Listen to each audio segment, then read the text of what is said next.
Without casting directors, there is no show, no film. They fill the screens with new faces, character actors, stars, day players. It's not just that they make things easier for a director, they are essential to every production. You don't like it, the door's to my left. Lady, why you be tripping like that? This year marks the first time that the Academy has formally recognized casting with an award. And it's about time. Casting directors are an integral yet undervalued and often misunderstood role in a film's production. Good morning. What does a casting director do? And how does a director collaborate with one? At its most basic level, the job of a casting director is to, yes, cast a movie. Would it be cool if I read too? But this process can be complicated, nuanced, and different from movie to movie and CD to CD. We're doing a very similar creative process to the editor or the costume designer or the cinematographer in that we're assembling the creative possibilities. It's the same, but just with, people. How can I play people when I don't see people, touch people? Don't touch people. Typically, however, a casting director begins with the lead. You start with number one and you just work it down, because I think that's the problem. I think if you kind of try to do everything at once, it won't be cohesive. It's like a quilt, and I think you make one patch and then you know what the next patch is going to look like or what you need in the surrounding patches, and you work your way out till it's done. No parea! Gracias! Getting started, a casting director will often gather their own impressions while reading the script. CD John Papsadera explains, "Normally, I come up with ideas and thoughts about characters, then sit with the creative team and pitch them those ideas. They'll either think those ideas are great, or they've already thought of them, or hadn't ever thought of them. That's the basis of the beginnings of those lists.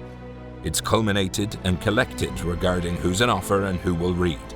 We work on a breakdown, and then it goes out. We start reading, start taping people, and the process unfolds." Well, if I'm going to be a part of this family, I need to understand it. I need to understand why he hates you so much. He disobeyed me one too many times. A casting director's value lies in their vast knowledge of actors. Actors they've seen in other movies or shows. Actors who they've auditioned for other roles. And rising actors just breaking into the scene or coming out of drama schools. Suzanne Shield describes how she found Malachi Beasley for A House of Dynamite. He came out of Yale Drama School during the pandemic, and so we all, of course, knew who he was and were huge champions of him, but he hadn't got a feature job yet. I was like, how is this possible? But it was just because of the nature of his class. We all didn't get to go and sit in a theater and watch him in person. Morning, ma'am. Status update? On? Operation Don't F This Up. I'm picking up the ring tonight. Bravo Zulu, sailor. That took you long enough. But good casting directors don't only rely on their pre-existing Rolodex. Every job I do to this day is researched in some way. You can never, no matter how much time or money you have, do everything, look at everyone, see everyone. So you need to say, where do I look? Burn them all. Sometimes the answer to that question can be unconventional, like using non-actors. Jennifer Venditti explains her approach. We're not looking for non-actors just to do something cool. It's like, how can someone's life inform the written word in a way that someone else couldn't? You know, I have many talents, but the one I'm most proud of is the ability to smell bullshit from a mile away. I'm being completely sincere. Of course, casting directors also know that bigger names are often desirable, and this process requires a different skill entirely. When we're approaching bigger names, you kind of have to do a little more pitching, and you don't always know how it's going to turn out. I want you to get a clear clinical picture of what happened here. To see Wicks as he is, a corpse, just an empty vessel. Not a mythologized monster in your mind, but merely flesh and blood, dead from a knife wound we can analyze. Just flesh and blood. Flesh and blood. That's a wiggly. You know, look at Please that. stop doing that. But bigger isn't always better. We tried to get the best person for each, not overload the cast. As casting directors, what we're always forced to do is put names in.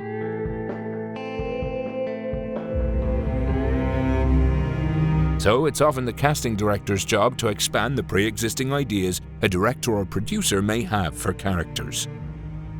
Kate Rhodes James explains her philosophy for casting House of the Dragon.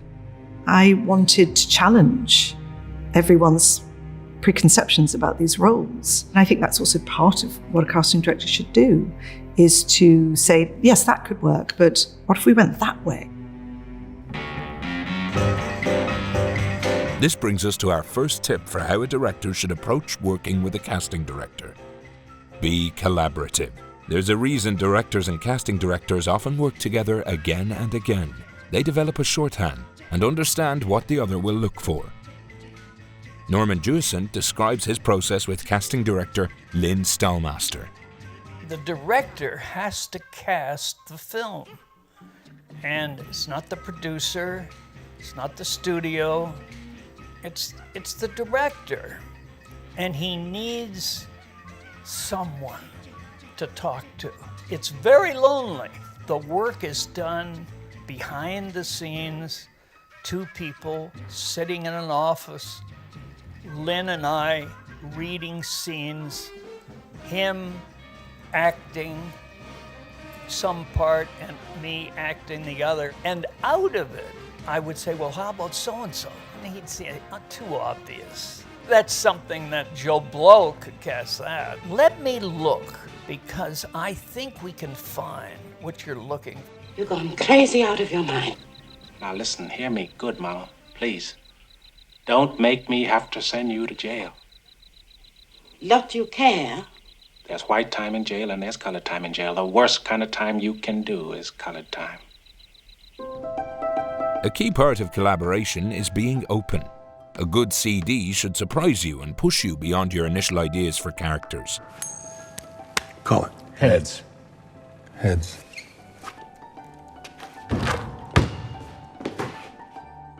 Douglas Abel explains why he likes working with Wes Anderson over and over. One of the things that I have loved about working with Wes is that he approaches the entire casting process, but especially the search process, with a spirit of adventure and openness. He is really open to anyone. Don't you know me and Esteban always thought of you as our baby brother? I've always thought of you two as my dads. Please don't let anyone make fun of me for saying so. I can't guarantee that, Klausy, but I'll try. But while it's good for a director to have an open mind, they should also be specific. A director should know what they want and be able to articulate it, so that even if it's a difficult task, the casting director isn't wasting their time. Producer Sev Ohanian details how Ryan Coogler laid out what he wanted for the character of Sammy in Sinners. Ryan, when he was, talking to myself and Zinzi Coogler, my other producing partner, he described the character of Sammy as a very difficult actor for us to find because we wanted him to be Discovery due to his youth. We needed a great actor, that was non-negotiable. We needed somebody who could sing beautifully. They got to be able to play guitar incredibly well. And then the detail that Ryan said that was always stuck with me is I really want a young man who's got the voice of an old soul. Somebody take me in your arms tonight. Josh Safdie, meanwhile, describes the task he set out for his casting director for Marty Supreme. I've seen period films where one face, one extra, takes me out of the whole film. Because I was going to be doing something anachronistic with the music, everything had to be perfect. I said to her, let's pull out all the people who never made the previous films, all the timeless faces. Think about them for smaller roles, and if we don't find roles, let's put them as extras. This brings us to our next tip: be early.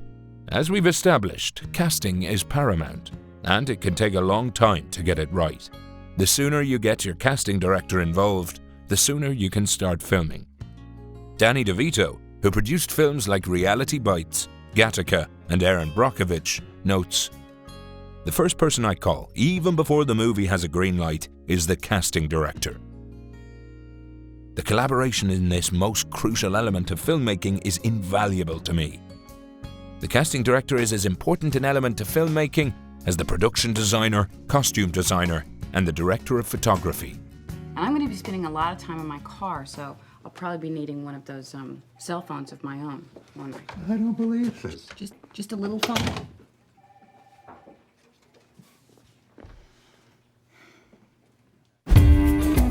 Martin Scorsese once said, "Films are about people, characters. Finding the right actor to make those characters come to life is no accident." This is a tall task, and it's why casting directors are so important, and why their job is an art form in and of itself. Okay. Thank you very much. Ready to prep your own project? With Studio Binder software, you can do script breakdowns, scheduling, storyboarding, and more, all in one place. That's all for now. Until next time, good luck with your search. Hazel, I don't think we need to talk to anyone else. This guy has me down. I'm gonna cast him right now. And then maybe you and I can get a drink, and we can try to figure out this thing between us. Why I cried. Because I've never felt I've had anybody the way I feel about you.